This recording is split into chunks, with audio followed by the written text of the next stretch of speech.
Bismillahirrahmanirrahim. Berlebihan. Itu sebabnya dalam Islam sering saya sampaikan bahwa dalam kajian-kajian saya sampaikan bahwa Masya Allah ternyata kalau mau ngobatin penyakit itu gampang. Ya seperti tadi Pak Samsu gitu kan, ngerti ini masalahnya apa gitu kan.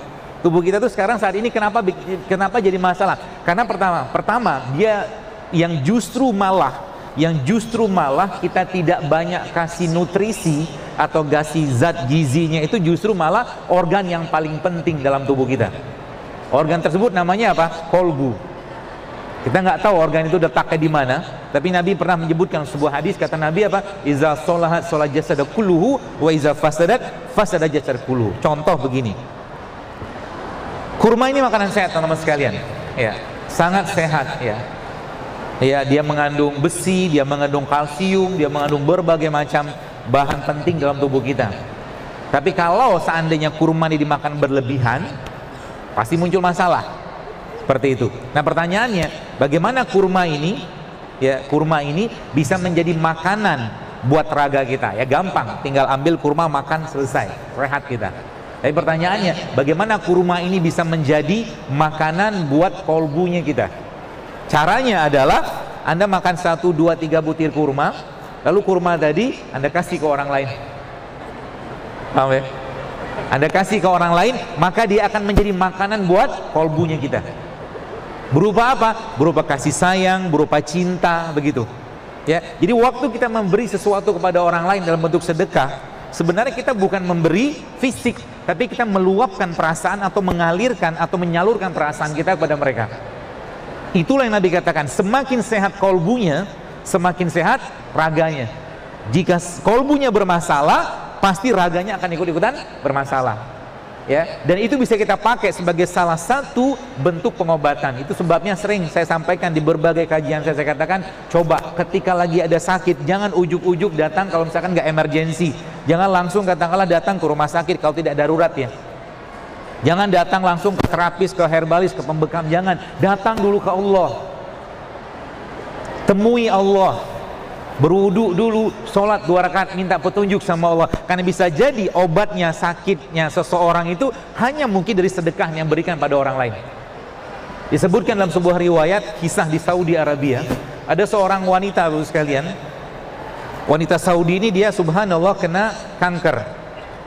Sudah cukup parah kankernya, dan dokter mengatakan nggak lama lagi usianya, seperti dengan teori pengobatan yang ada.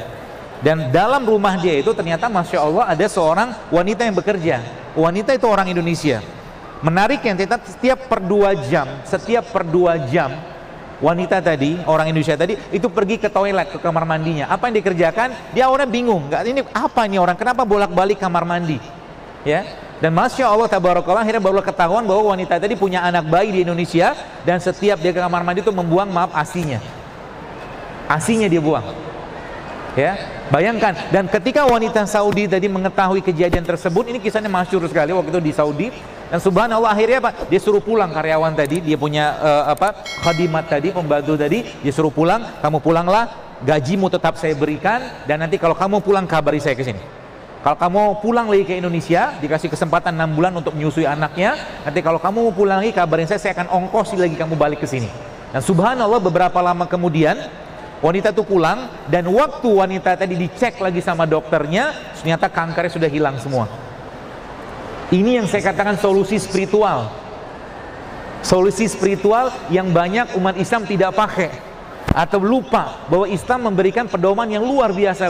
Ketika cinta itu disebarkan, ketika kasih sayang itu disampaikan kepada orang, diberikan kepada orang, maka Masya Allah efeknya luar biasa. Contoh, ketika kita memberikan uang kepada orang, ini contoh saja 5.000 ya, atau mungkin 2.000 atau berapapun lah, 10.000 yang uang-uang jumlah kecil gitu kan.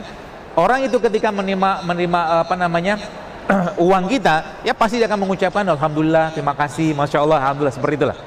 Coba teman-teman sekalian, ya, kita mulai menaikkan ya derajat atau mungkin pintu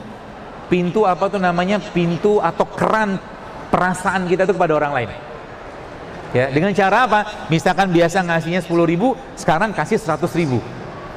Biasa kasih misalkan 50.000, sekarang kasih 200.000, dibuka kerannya lebih besar. Sebenarnya kita membuka perasaan lebih besar, dan perasaan seperti itulah nanti yang akan langsung ke langit. Karena itulah bentuk rasa cinta kita kepada Allah dengan memberikan sesuatu kepada orang dalam bentuk uang sebagai simbolnya, atau mungkin apapun bentuk sedekahnya. Seperti itu. Ya, itu yang saya katakan solusi spiritual.